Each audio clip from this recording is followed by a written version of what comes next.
Good morning. I hope सभी बच्चे अच्छे से वर्कशीट्स घर में कर रहे होंगे। हमने लास्ट वर्कशीट्स में रशियन रेवोल्यूशन यानी कि रूसी क्रांति को कवर किया था, जो कि कंप्लीट हो गया है। आज से हम जो वर्कशीट नंबर 27 करने वाले हैं, ये हमारे नए चैप्टर से यानी कि ज्योग्राफी की किताब के चैप्टर 4 से है, जिसका नाम है जलवायु। और आज के वर्कशीट का हमारा टॉपिक है मौसम और जलवायु।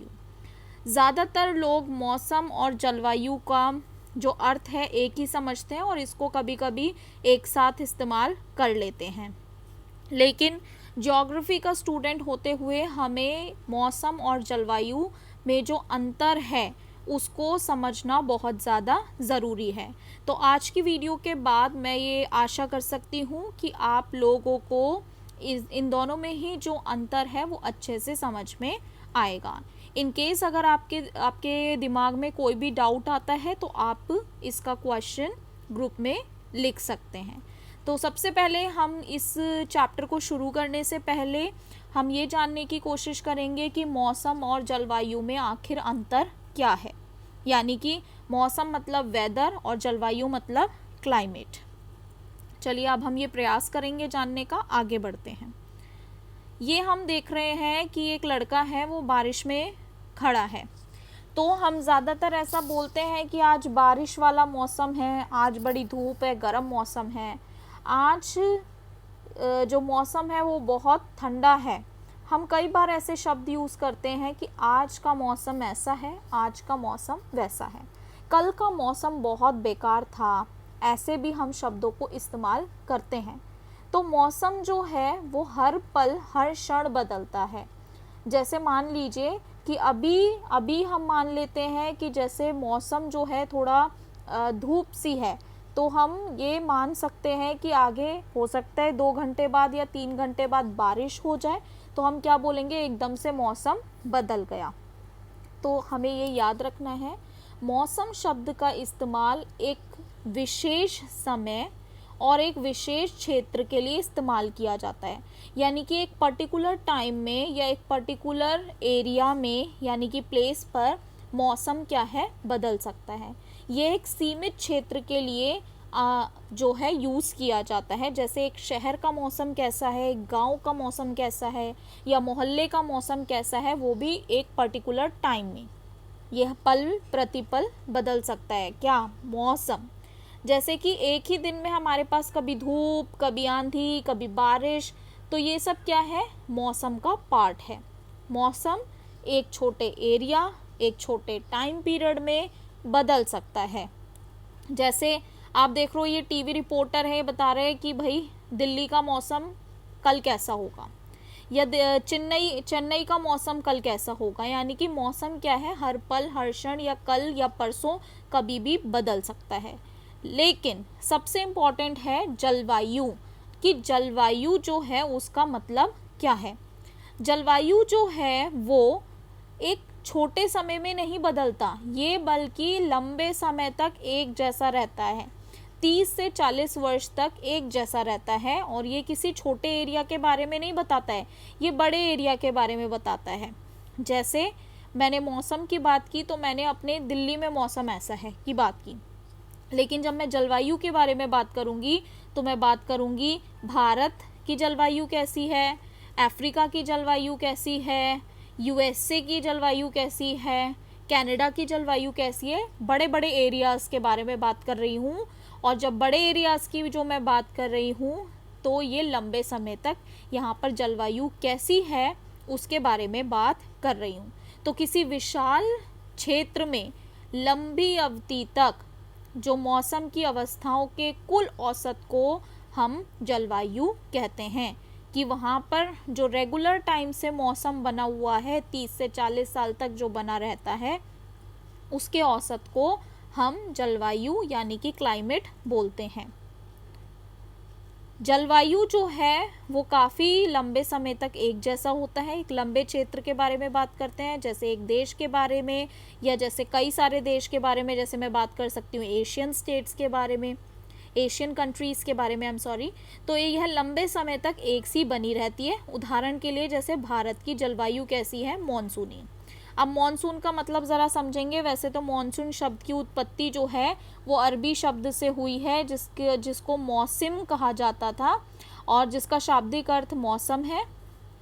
मॉनसून अरबी शब्द से आया है, मौसम शब्द से, जिसका शाब्दिक अर्थ मौसम है। मॉनसून जो है ये एक वर्ष के दौरान वायु की दिशा में ऋतुओं के परिवर्तन को हम मॉनसून कहते हैं। तो यहाँ पर देखिए भारत की स्थिति जो है ये 3 तरफ से पानी से घिरा हुआ है। एक तरफ अरेबियन सी है, दूसरी तरफ बे ऑफ बंगाल है और तीसरी तरफ है इंडियन ओशन। अब ये 3 साइड से घिरा हुआ है भारत, इसीलिए हम इसको पेनिनसुला बोलते हैं।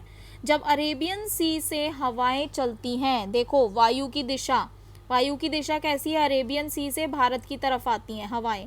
ये जब अरेबियन सी से हवाएं आती हैं तो अपने साथ ये अरेबियन सी के कई जो है मॉइस्चर लेकर आती है, नमी लेकर आती है, और जब भारत में आती है तो यहाँ पर अपनी नमी को क्या करती है, हवाएं टकराकर वर्षा करती हैं, जिसकी वजह से भारत की जलवायु कैसी है, मॉनसूनी जलवायु है।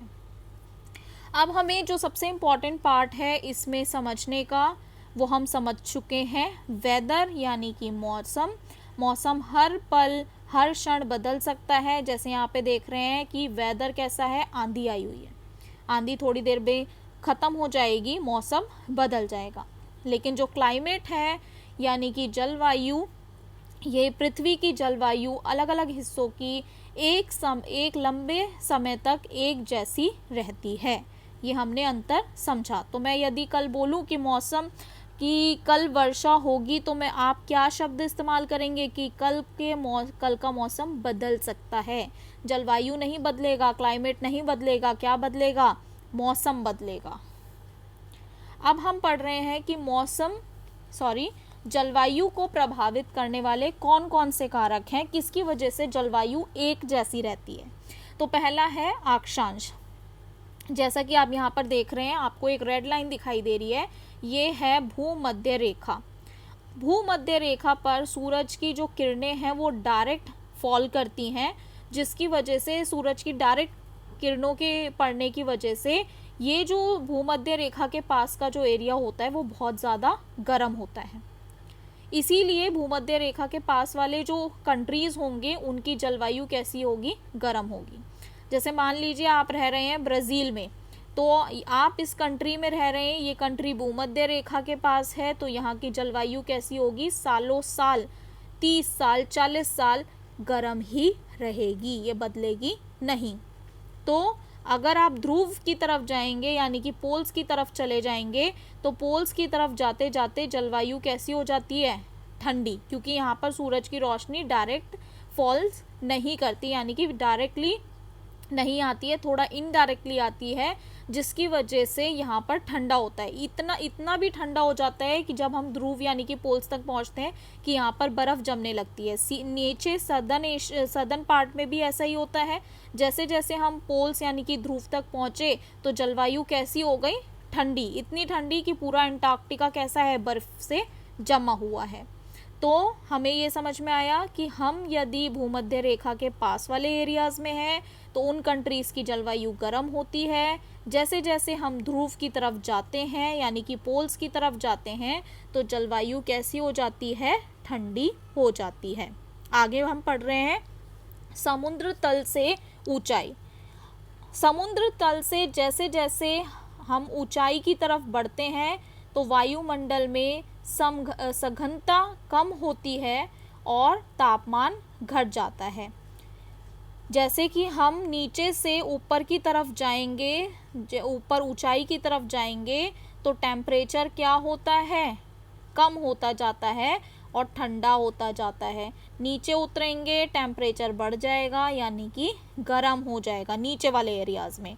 और जैसे जैसे ऊपर की तरफ अगर आप पहाड़ों की तरफ रहेंगे, जैसे हम देखते हैं पहाड़ों की तरफ जाते हैं तो बड़ा ठंडा आपको देखने को मिलता है, ठंडी जलवायु होती है वहाँ की।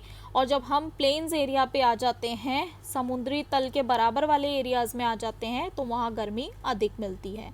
तो जैसे जैसे ऊंचाई की तरफ जाएंगे वहाँ की जलवायु फिक्स रहेगी, कैसी रहेगी, ठंडी रहेगी। तीसरा पॉइंट है समुद्र तट से दूरी। अब ये समुद्र तट आपको दिखाई दे रहा है, समुद्र के पास जो इलाके होते हैं वहाँ का तापमान जो है सम रहता है, इक्वल रहता है। और समुद्र तट से दूर जाते हैं, जैसे मान लीजिए दिल्ली के आसपास कोई समुद्र है क्या, नहीं, तो सर्दियों में बड़ी सर्दी, ठंडक पड़ती है, और गर्मियों में क्या होता है, बड़ी गर्मी पड़ती है। जबकि अगर आप मुंबई के बारे में बात करें तो मुंबई में हम क्या देखते हैं कि ना ही ज़्यादा ठंड पड़ती है और ना ही ज़्यादा गर्मी पड़ती है। क्यों? क्योंकि समुद्र तट के पास है। ऐसा क्यों? जब हम समुद्र के पास होते हैं तो आपको ये ध्यान रखना है कि जो पानी जो है वो बहुत देर में गर्म होता है, जबकि लैंड जो है बहुत जल्दी गर्म, ज़मीन बड़ी जल्दी गर्म हो जाती है। कभी आप अपने घर के बाहर नंगे पैर निकलेंगे तो आपके पैर क्या होंगे, जलने लगेंगे। क्यों? भरी गर्मी में। क्यों? क्योंकि लैंड बहुत जल्दी गर्म हो जाती है। तो दोपहर के टाइम में समुद्र का पानी जो जल्दी गर्म नहीं हुआ, उसकी हवाएं लैंड्स पर आती है, जो कि टेम्परेचर को बैलेंस करती है। रात तक क्या होता है, रात तक पानी गर्म हो चुका होता है और ज़मीन क्या हो गई, ठंडी, क्योंकि अब उसको गर्म करने के लिए सूरज क्या है, वो सेट हो चुका है। और इस वजह से ज़मीन क्या है, अब ठंडी हो गई है। तो जो हवाएं हैं वो लैंड से किधर की तरफ जाएंगी, सीज की तरफ जाएंगी। तो इस वजह से समुद्र तट के पास जो है, जो जलवायु होती है वो सेम होती है, ना एक्सट्रीम नहीं होती, बहुत ज़्यादा ठंडी या बहुत ज़्यादा गर्म नहीं होती है, नॉर्मल होती है। ये तीसरा कारण था। चौथा है वायु दाब और पवन तंत्र। जैसे आप इसको समझने की कोशिश करिए, यहाँ पर एक लैंड है, लैंड बहुत ज़्यादा गर्म है, टेम्परेचर क्या है, बहुत ज़्यादा हाई है, गर्म है। तो जहाँ पर बहुत ज़्यादा गर्म है वहाँ पर प्रेशर क्या होता है, लो होता है। जैसे मान लीजिए कि आप एक एसी वाले रूम में हैं, आपके पेरेंट्स क्या बोलते हैं, एसी वाले रूम का टेम्परेचर क्या होगा, कम होगा, गर्मी नहीं है वहाँ पे, टेम्परेचर क्या होगा, कम, यानी कि टेम्परेचर है ठंडा, कम टेम्परेचर और ठंडा हो रखा है। अब आप बार बार गेट खोल रहे हैं तो आपके पेरेंट्स क्या बोलेंगे, गेट बंद रहने दो, क्योंकि हवा कहाँ जा रही है, सारी हवा बाहर जा रही है। तो जहाँ ठंडा टेम्परेचर होता है, कम टेम्परेचर होता है, वहाँ प्रेशर ज़्यादा होता है, और जहाँ गर्म एरिया होता है वहाँ पर प्रेशर क्या होता है, लो होता है। तो वायु दाब और पवन तंत्र उस स्थान के अक्षांश और ऊंचाई पर निर्भर करता है। यानी कि मैंने आपको बताया, यदि आप इस एरिया में रहते हैं, भूमध्य रेखा के पास वाले एरिया में रहते हैं, तो यहाँ पर क्या है, टेम्परेचर हाई है, हाई टेम्परेचर की वजह से दाब क्या होगा, कम, उल्टा होता है, जहाँ हाई टेम्परेचर लो प्रेशर। और यहाँ पर ऊपर क्या है, ठंडा है, ठंडी की वजह से लो टेम्परेचर है, तो प्रेशर क्या होगा, हाई, जिसकी वजह से क्या होता है, जलवायु प्रभावित होती है। अब हम आगे पढ़ेंगे, तापमान अधिक होने पर वायु दाब कम, याद रखें, और तापमान कम होने पर वायु दाब अधिक होता है। महासागरीय धाराएं ज़रा समझेंगे। महासागरीय धाराएं, जो धाराएं, ये देखिए महासागर है, यहाँ पर ये पैसिफिक है, पैसिफिक ओशन, बीच में अटलांटिक ओशन है, ये इंडियन ओशन दिखाई दे रहा है, ये है यहाँ पे पैसिफिक का ही पार्ट है ये, और ऊपर होता है आर्कटिक ओशन। जो महासागरीय धाराएं हैं वो भूमध्य रेखा से प्रभावित होती हैं। जो रेखाएं भूमध्य रेखा के पास हैं, जो समुद्र भूमध्य रेखा के पास है, ये एरियाज के पानी बहुत क्या होता है, गर्म होता है। तो गर्म पानी की वजह से जो आसपास का एरिया होगा वहाँ पर टेम्परेचर भी क्या होगा, ज़्यादा होगा। ऊपर आ जाइए, ऊपर हम देखेंगे कि आर्कटिक ओशन का मान लीजिए, आर्कटिक ओशन में तो इतनी ऊपर की तरफ जो है ठंड इतनी ज़्यादा होती है कि बर्फ़ जम जाती है पानी में, तो यहाँ पे होगा कोल्ड वाटर, ठंडा होगा यहाँ पर। तो इसी के आसपास की कंट्रीज़ का भी जलवायु कैसी होगी, ठंडी। तो महासागरीय धाराएं के गर्म या ठंडा होने के हिसाब से उसके तटीय क्षेत्र, जो इसके किनारे, जो समुद्र के किनारे जो तटीय कोस्टल एरियाज़ हैं, वहाँ गर्म या ठंडा हो जाता है, गर्म या ठंडा उसके हिसाब से हो जाता है। आगे हम पढ़ेंगे, ये है